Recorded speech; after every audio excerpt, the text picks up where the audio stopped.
wouldn't leave a rum sitting around out here with this group. He's very bad. You steal Joe Booth's rum.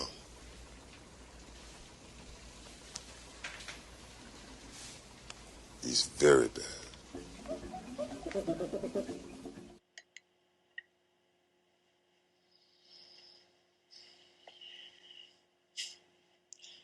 Up your butt, Joe Boo.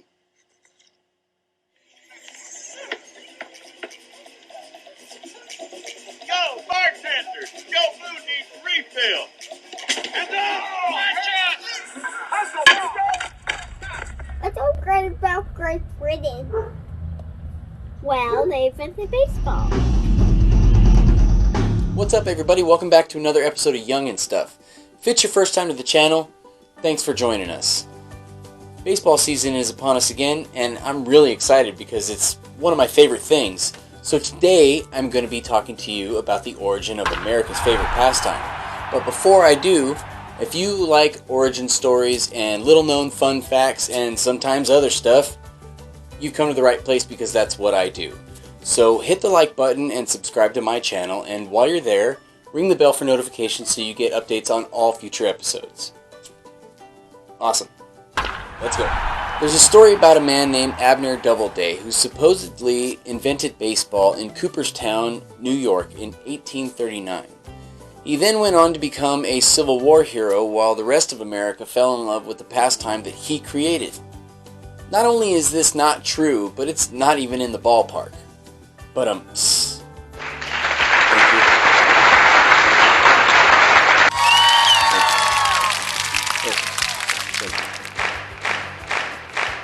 Doubleday never claimed to have anything to do with baseball. Not only that, but he was still at West Point in 1839. In 1907, a special commission created by A.G. Spalding, the basketball Spalding, used the claims of one man as the evidence to create their Doubleday origin story. But you know how I feel about origin stories. Despite the inaccuracies, Cooperstown Fat Cats and Major League officials relied heavily on the myth when they established the National Baseball Hall of Fame and Museum in the village sometime in the 1930s. Turns out the real origin of baseball goes much further back and is just a bit more complicated than the Doubleday legend would have you believe. Who's on first? What's on second? I don't know's on third. You know the fellow's names? Yes. Well, then who's playing first? Yes. I mean the fellow's name on first base. Who? The most direct predecessors of baseball are likely two English games: rounders and cricket. Cricket? Nobody understands cricket. You gotta know what a crumpet is to understand cricket. There are references to games resembling what Americans know as baseball dating back to the 18th century. The earliest reference was in 1700 when a bishop expressed his disapproval of baseball and cricket being played on Sundays. But a different source, from a book called Baseball Before We Knew It, has stool ball instead of baseball, and that actually dates back to 1672. But stool ball isn't baseball, is it? Is it? Now that hurts, because this was my intention from the very beginning. A book in England called A Little Pretty Pocketbook came out in 1744. It included a woodcut of a game similar to stool ball or rounders, and it included a rhyme entitled baseball. This is the first instance of the word baseball being used in print in England. The pastime likely came to American shores when people immigrated and brought it with them. In 1845, a group of New Yorkers founded the New York Knickerbocker Baseball Club. One of them, by the name of Alexander Cartwright, would write a new official set of rules that would become the basis for modern baseball. Things like a diamond-shaped infield, foul lines, and the three-strike rule were all included in this new set of rules. He even abolished the injury-inducing practice of tagging out runners by just chucking the ball at them. I guess dudes got tired of running for second and waking up in the hospital. You play ball like a girl! Evolution from the Knickerbocker rules to modern rules is documented pretty well.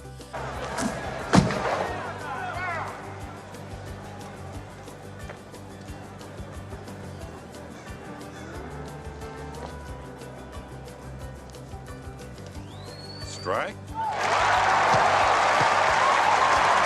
The biggest differences were that overhand pitching was illegal.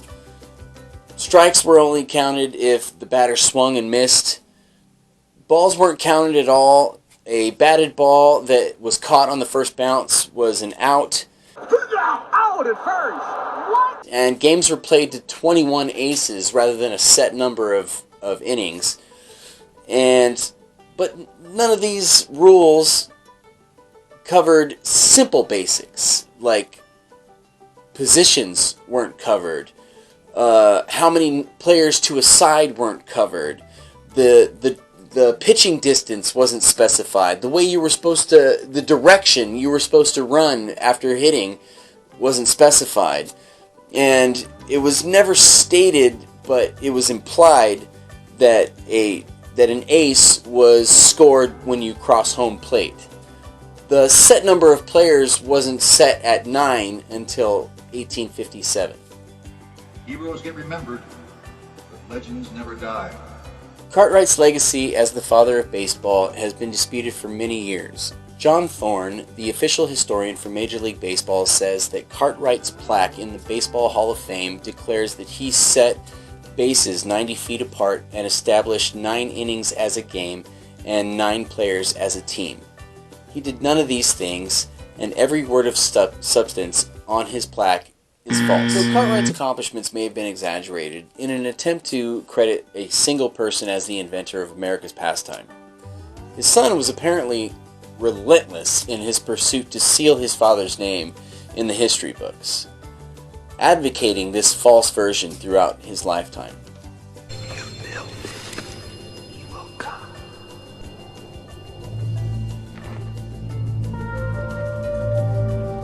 It may have originated in Britain, but America made it the powerhouse of sports entertainment that it is today. Alley Cali, the baseball game.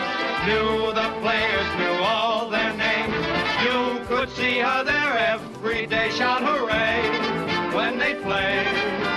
I guess we'll never really know who actually invented the game, because to me it sounds like versions of the game were being played by a lot of people before it ever even reached America. And like with all things on Earth, it evolved. And it eventually became what we know it as today.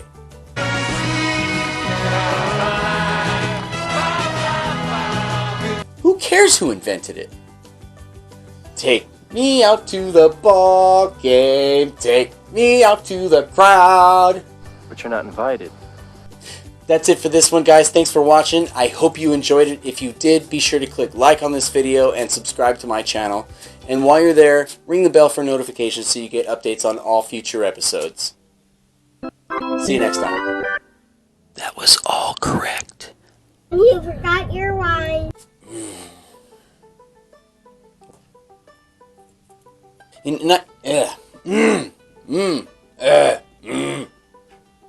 Dagnabbit. In England. Complete brain fart. 3, 2, 1. Huh? Oh, I got distracted. In a base. Oh, man. No, when I pass it over to you, you say it. In 17. 3, 2, 1. 3, 2, 1. 3, 2, 1. 3, 2, 1. 3, 2, 1. Well, Man, skip the whole line. 3, 2, 1. Jeez. Oh my gosh. Oh gosh. Oh my gosh. Oh gosh. That was a pretty good one.